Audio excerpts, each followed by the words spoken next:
Welcome बच्चों। बेटा last class में हम लोगों ने ओम्स लॉ पे काम कर लिया था, ठीक है। ओम्स लॉ के बारे में थोड़ा सा डिस्कस कर लिया था। आज उसका एक छोटा मोटा न्यूमेरिकल देख लेते हैं, छोटे छोटे से, ठीक है। और साथ में करेंगे रेजिस्टिविटी, ठीक है। तो देखो क्या करता है, क्वेश्चन। ओम्स लॉ क्या काम करता है, देखिए। ओम्स लॉ के according V is equal to क्या है, IR। ओके, पहला क्वेश्चन बना लो, पहला क्वेश्चन देख लो। मान लीजिए हमारे पास कोई सर्किट है, इलेक्ट्रिकल सर्किट, लिख लेते हैं क्वेश्चन, ठीक है। कोई इलेक्ट्रिकल सर्किट है, is connected with potential of 24 volt, having resistance of wire वगैरह जो भी है, resistance of 10 ohm. What will be the current? बहुत सिंपल है, व्हाट विल बी करंट, ठीक है। तो बेटा जी करंट पूछा हुआ है, सोल्यूशन देख लो। जो दिया हुआ होता है पहले लिख लिया करो कि क्या क्या हमें दिया हुआ है ना। तो पीडी कितना दिया है, पोटेंशियल डिफरेंस कितना दिया है, 24 वोल्ट, ठीक है। वायर का रेजिस्टेंस कितना दिया हुआ है, 10 ओम, वेरी गुड, ठीक है। तो V इज इक्वल टू हमारे पास क्या होता है, IR। इन्होंने I ही तो पूछा हुआ है, ठीक है। तो I कितना आ जाएगा बेटा, V/R। बहुत सिंपल है, इससे सिंपल कुछ हो ही नहीं सकता। कितना करंट जा रहा है, what will be the current? तो करंट आ जाएगा कितना, 2.4 एम्पियर। बोलो बात समझ में आ रही है? बात समझ में आ रही है, ठीक है। ऐसा, ये बिल्कुल ऐसे ही छोटे मोटे से क्वेश्चन आएंगे। यूनिट लिखना मत भूलना, यूनिट लिखना भूल जाओगे तो वहीं पे मार्क्स, हाफ मार्क्स कट जाते हैं, ठीक है। एक क्वेश्चन और देख लेते हैं, ठीक है। मान लेते हैं कि कोई सर्किट है हमारे पास, क्वेश्चन बना लेते हैं एक और। तो बच्चों देखो, एक क्वेश्चन और लिख लिया है मैंने। यहाँ पे क्वेश्चन क्या है, an electric iron draws a current of 3.4 ampere from a 220 volt supply line. Question को ढंग से पढ़ो।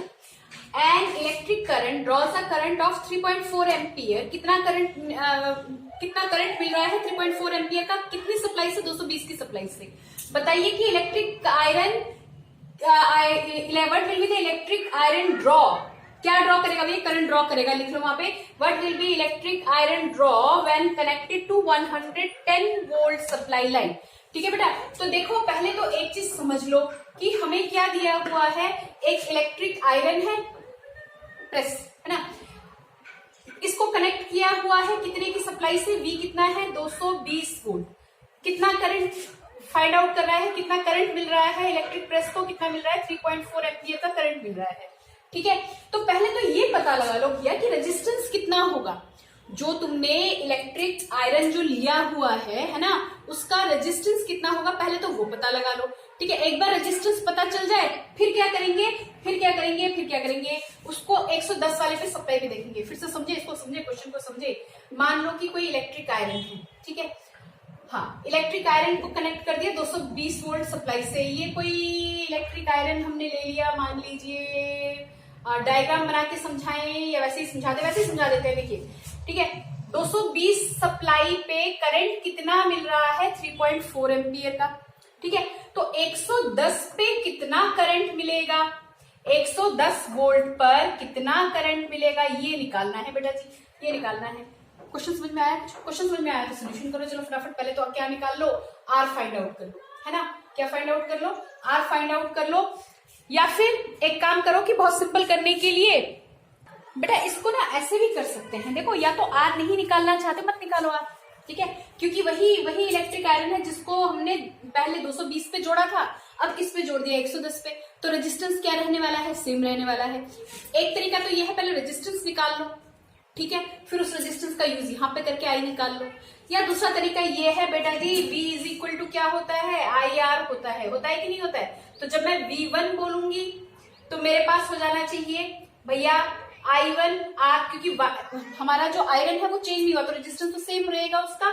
और V2 कितना, I2R। बोलो बात समझ में आ रही है।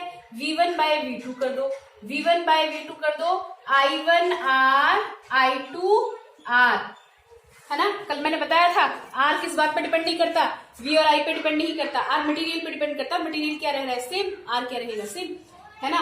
तो बेटा जी R से R भगा दो, कितना आएगा, ये आएगा V1/V2। आपको दिख जाए इसलिए मैं ऐसे कर रही हूँ, I1 I2 पहला V1 कितना, पहला V1 कितना 220, I1 कितना मिल रहा था उस वक्त 220 वोल्ट पर हमें करंट मिल रहा था 3.4 V1, ठीक है।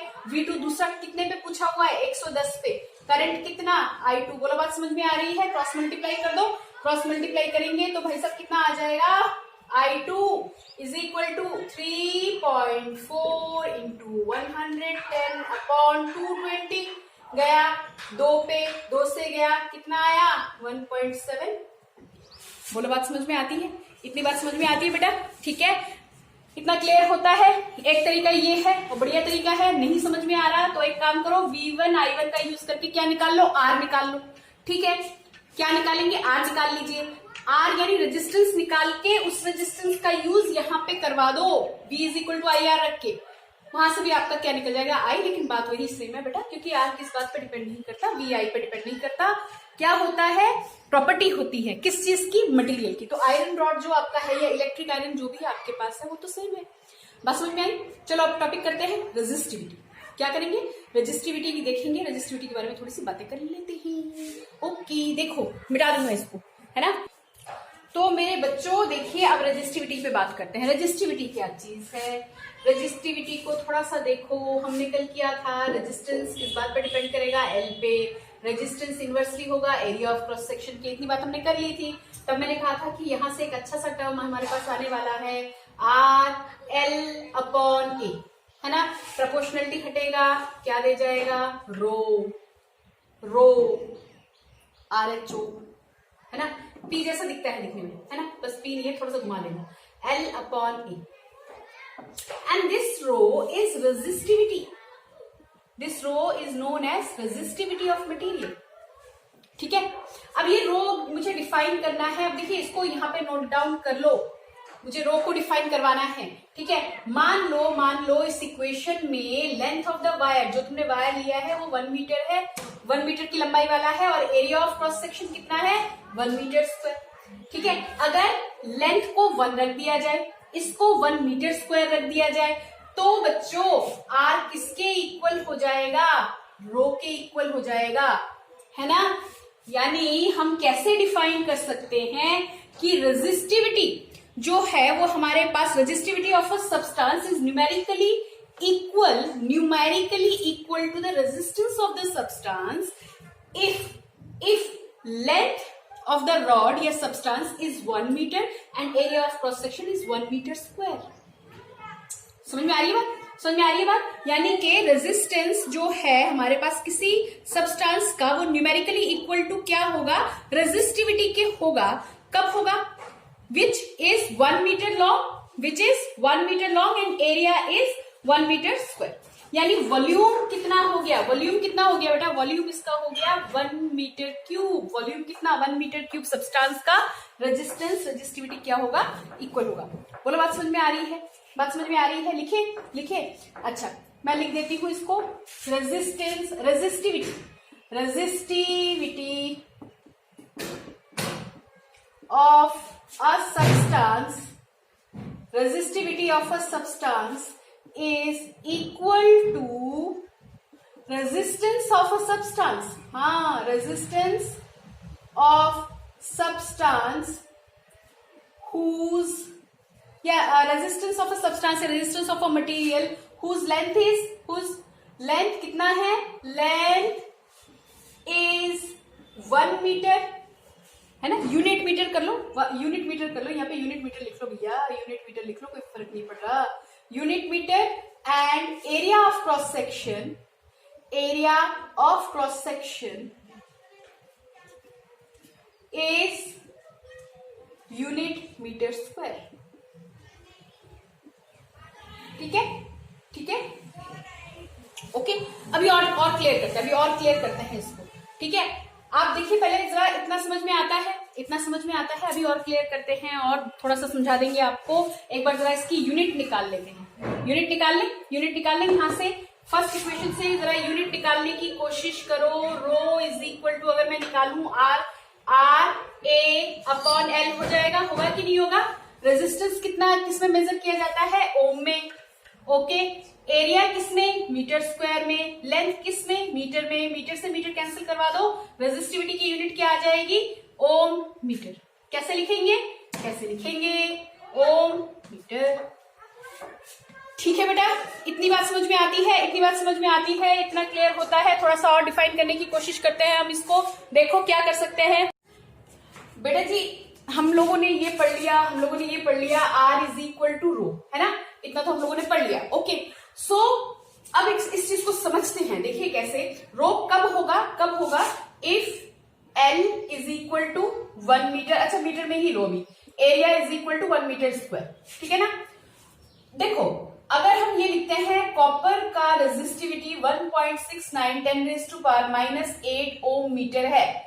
आपको याद करने की जरूरत नहीं है, मैं समझाने के लिए बता रही हूँ इस वैल्यू को लेके, ठीक है। अगर हमारे पास दिया हुआ है कि कॉपर की जो रेजिस्टिविटी है वो 1.69 10⁻⁻8 ओम मीटर है, तो इसका मतलब कि कॉपर का वायर जिसका लेंथ हमारे पास कितना है, length is equal to 1 metre, और जिसका एरिया ऑफ क्रॉस सेक्शन जो है, ये कैसे बन गया, जिसका एरिया ऑफ क्रॉस सेक्शन जो है वो 1 मीटर स्क्वायर हो।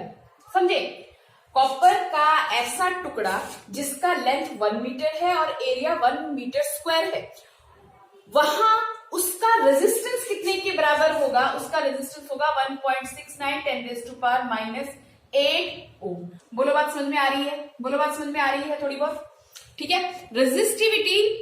रेजिस्टिविटी जो है वो हमारे पास किसको शो करेगा, रेजिस्टेंस को शो करेगा, मटेरियल के, किसके, कौन से मटेरियल के, ऐसा मटेरियल जिसका लेंथ 1 हो, जिसका area of cross section 1 metre square हो।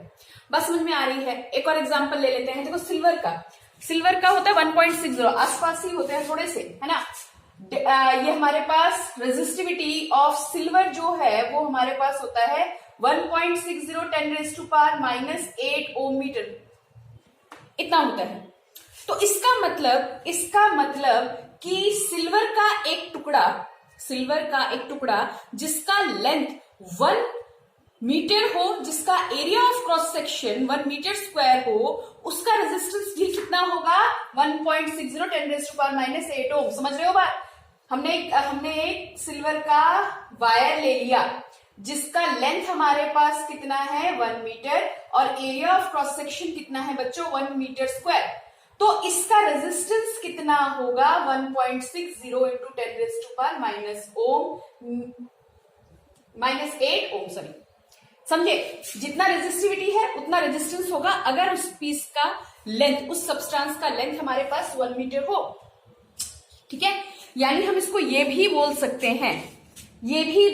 हैं, वॉल्यूम के टर्म्स में बोल सकते हैं कि अगर हमारे पास, यानी हम इसको ऐसे लिख सकते हैं, ऐसे समझ सकते हैं कि resistivity of a substance is equal to resistance between opposite faces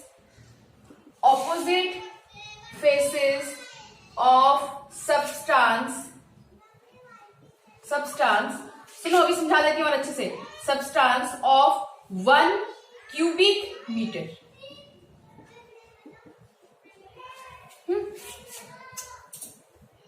opposite faces of 1 cubic metre substance कर लो, ऑफ 1 क्यूबिक मीटर सब्सटेंस कर लो, ठीक है। ऑफ 1 क्यूबिक मीटर, अभी समझा देती हूं, ऑफ 1 क्यूबिक मीटर सब्सटेंस। सुनिए, भागिए मत। यानी हमारे पास कोई वायर है, ठीक है, वायर की रेजिस्टिविटी FEANCE, उफ मिटा दिया मैंने सारा, ठीक है।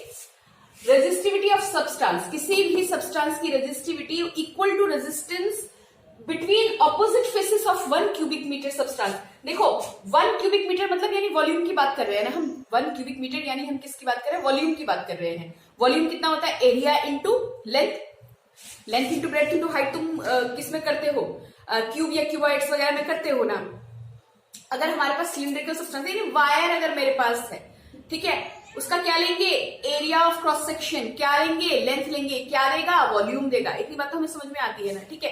तो 1 क्यूबिक मीटर सब्सटेंस के ऑपोजिट फेसेस पर जो रेजिस्टेंस होगा उसके बराबर क्या होगा, रेजिस्टिविटी होगा। समझ में आ गई बात? समझ में आ गई बात? तो अगर मैं कह रही हूँ रेजिस्टिविटी ऑफ कॉपर हमारे पास इतनी है, तो यानी वो रेजिस्टेंस है, वो रेजिस्टेंस है कब? वो रेजिस्टेंस है उस सब्सटेंस का, कॉपर के ही सब्सटेंस का, क्योंकि कॉपर का लिया है जिसकी लेंथ 1 मीटर हो और area of cross section 1 metre square.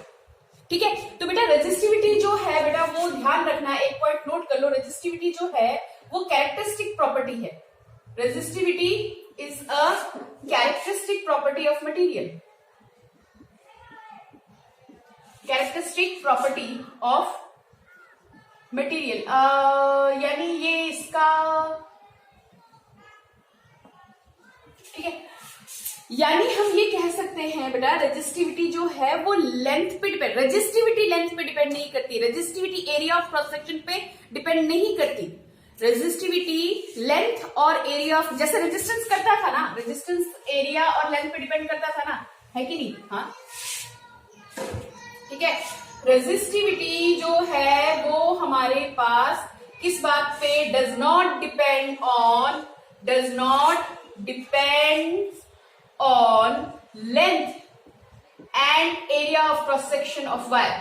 ठीक है, तो रेजिस्टिविटी किस बात पे डिपेंड करती है बेटा? रेजिस्टिविटी जो डिपेंड करती है, डिपेंड्स ऑन व्हाट, बताती हूं, सब्सटेंस। हर सब्सटेंस का अपना अपना होता है, तो आपने जैसा सब्सटेंस लिया वैसे रेजिस्टिविटी आपको मिलने वाली है।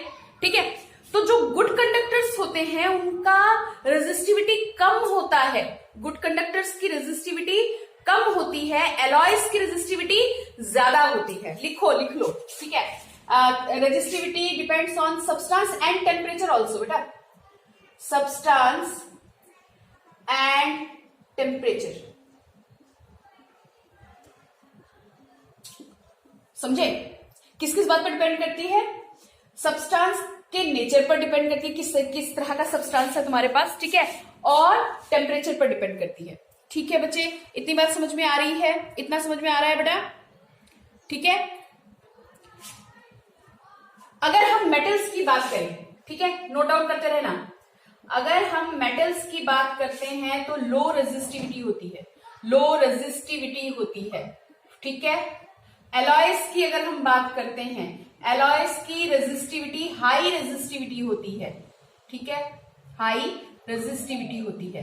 यानी कहने का मतलब ये बच्चों, कहने का मतलब ये कि जो मेटल्स होते हैं जैसे कॉपर हो गया, सिल्वर हो गया, silver is a best conductor, silver is a best conductor, इसकी रेजिस्टिविटी क्या होती है? बहुत कम होती है।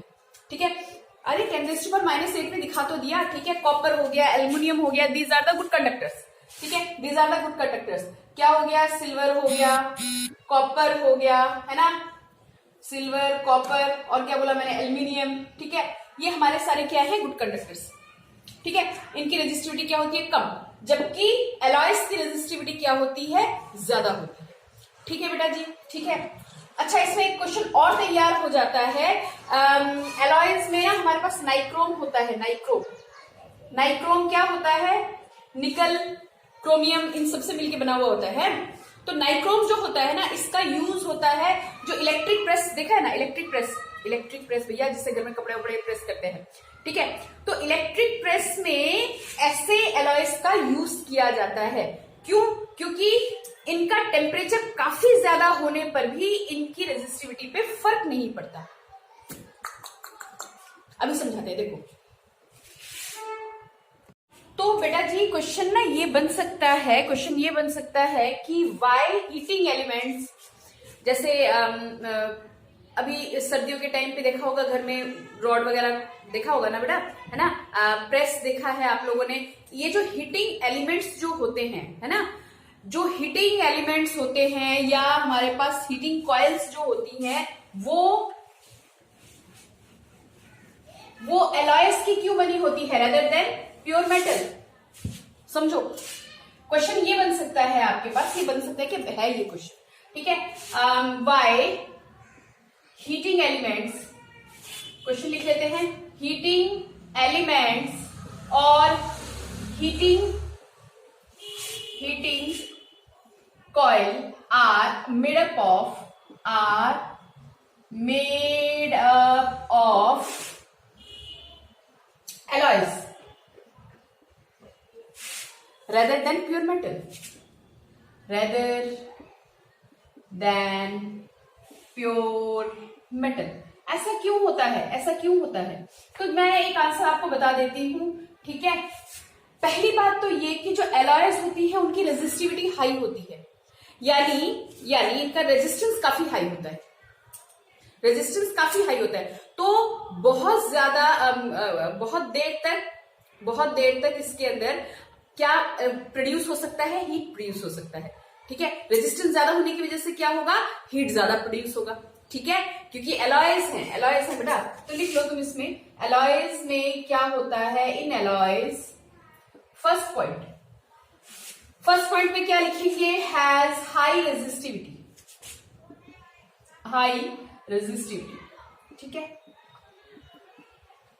हाई रेजिस्टिविटी होती है, पहले ही मैंने बताया था एलॉयज की क्या होती है बेटा, हाई रेजिस्टिविटी होती है, ठीक है, जिसकी वजह से heating element made up of nichrome has high resistance, ठीक है। हाई रेजिस्टिविटी होती है बेटा, हाई रेजिस्टिविटी होती है, तो ये क्या देगा आपको, एक सेकेंड बेटा जी, एक सेकेंड, हाँ, हाई रेजिस्टिविटी होती है तो इसकी वजह से क्या करेगा, लॉट ऑफ हीट प्रोड्यूस करेगा। हाई रेजिस्टिविटी यानी कि क्या बात कर रहे हैं हम, हाई रेजिस्टेंस होगा, सीधी सीधी बात करो, है ना, ज्यादा टेंशन लेने की जरूरत नहीं है। रेजिस्टेंस यानी कि हीट प्रोड्यूस करेगा, lot of heat will produce, ठीक है। अरे यही तो हमें चाहिए, क्योंकि हमारा तो हीटिंग एलिमेंट हम ले रहे हैं, ठीक है।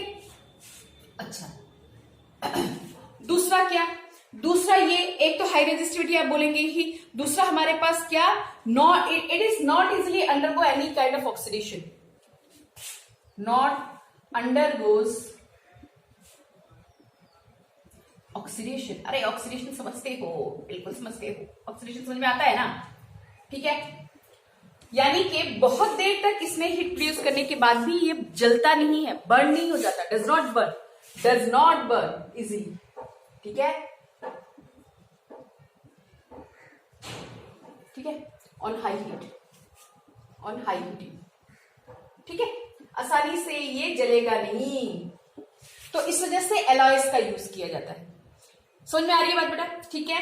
अब देखो एक छोटा मोटा क्वेश्चन देख लेते हैं, जो जनरल क्वेश्चन जैसा है, जीएस जैसे है कि क्वेश्चन है बेटा। क्वेश्चन ये हो सकता है, मैंने अभी भी क्या बोला, रेजिस्टिविटी किस बात पे डिपेंड नहीं करती, resistivity length of the substance पे, यानी लेंथ ऑफ द कंडक्टर पे डिपेंड नहीं करेगी, एरिया ऑफ क्रॉस सेक्शन पे डिपेंड नहीं करेगी, रेजिस्टेंस डिपेंड करेगा, ये याद रखना, रेजिस्टेंस डिपेंड करेगा लेंथ पे, एरिया पे, ठीक है ना। तो आपसे क्वेश्चन कुछ ऐसे बन जाता है, एक छोटा मोटा सा क्वेश्चन कर लेते हैं कि रेजिस्टेंस का क्या होगा।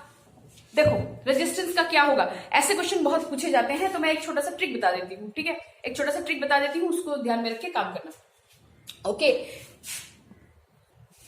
बेटा जी। जनरली ना ऐसे क्वेश्चन बन जाते हैं और फिर बच्चा उसमें कंफ्यूज होता रहता है बेटा कि अ वायर ऑफ लेंथ, लिख लो क्वेश्चन, समझ में आ जाएगा। एक ट्रिक बताऊंगी, wire of length L has some resistance, अच्छा तुम रेजिस्टेंस ले लो, हैज रेजिस्टेंस, मान लीजिए 3 ओम का रेजिस्टेंस लिया हुआ है, ठीक है। If wire is stretched to double its length, बहुत कॉमन क्वेश्चन है, double its length, what will be its new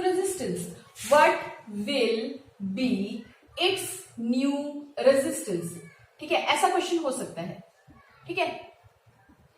अगली क्लास में, ये एक्चुअली वीडियो थोड़ा सा ज्यादा खिंच जाएगा, नहीं तो अगली क्लास में ना मैं रेजिस्टिविटी की भी क्वेश्चन ले आऊंगी और कॉम्बिनेशन ऑफ रेजिस्टेंस पे बात करेंगे, ठीक है। अच्छा, तो wire of length L has a resistance 3 ohm, wire is stretched to double its original length, ठीक है, जितना लेंथ है उसका कितना हो गया, डबल हो गया।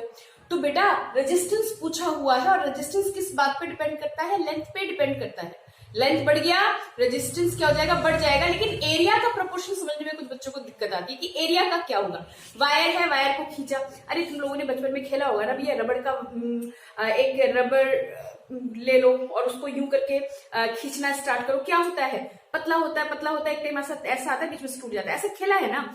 वायर को खींचो, क्या होगा, खींचेगा तो सही, आप जितना फोर्स लगाएंगे, ठीक है, जितना उसकी फ्लेक्सिबिलिटी है वो खिंच तो जाएगा, लेकिन क्या वो उतना ही मोटा रह जाता है, वो पतला हो जाता है, ठीक है ना। तो एरिया पे क्या पड़ता है, फर्क पड़ता है, ठीक है। तो एक चीज ध्यान रखिएगा बेटा, रेजिस्टेंस क्या है, रो एल अपॉन ए। बेटा फॉर्मूलों का बहुत इंपॉर्टेंस है बोर्ड में। अगर आपको बहुत अच्छा हो आपका पेपर, ये हम बोलते हैं, लेकिन अगर मान लो कहीं पे कंफ्यूज हो गए, टाइम का अभाव हो गया, शॉर्टेज हो गया टाइम का, तो एटलीस्ट फॉर्मूले लिख दिया करो, फॉर्मूले के भी मार्क्स अवार्ड किए जाते हैं।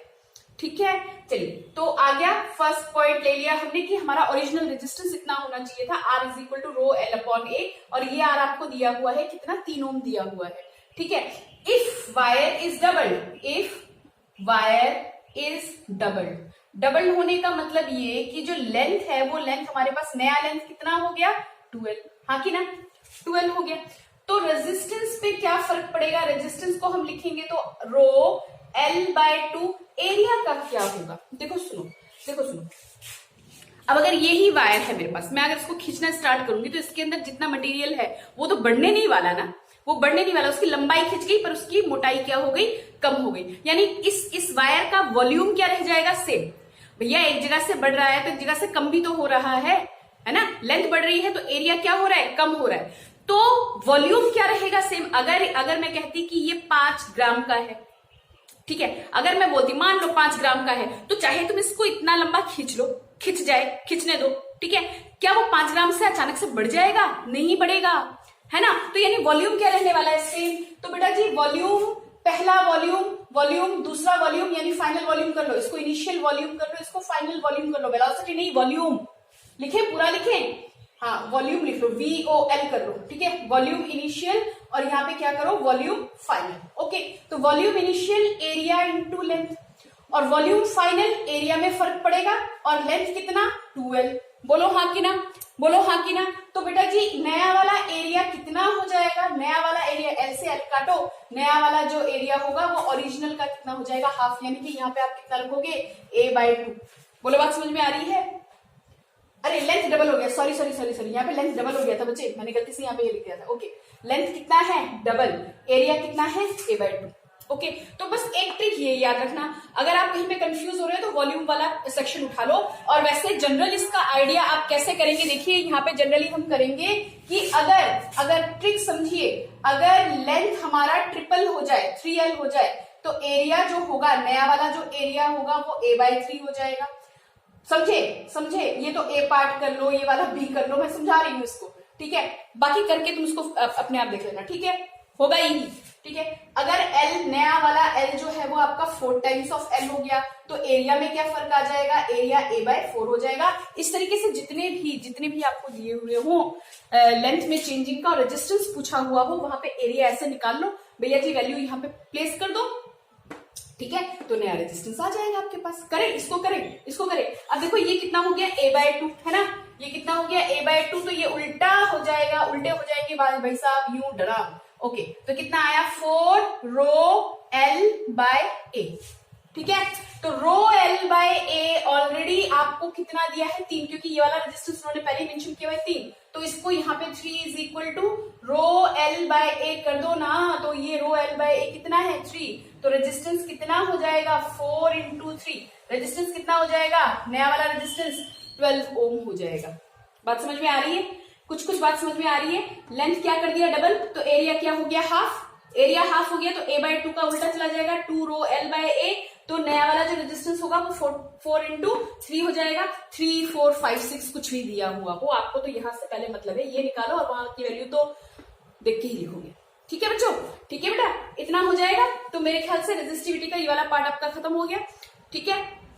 इसके छोटे मोटे क्वेश्चन एक आधा और बता दूंगी, ठीक है, जो बेसिक क्वेश्चन समझ लो, फिर आप करते रहेंगे, ठीक है बेटा, इतना प्रैक्टिस कीजिए। Bye bye.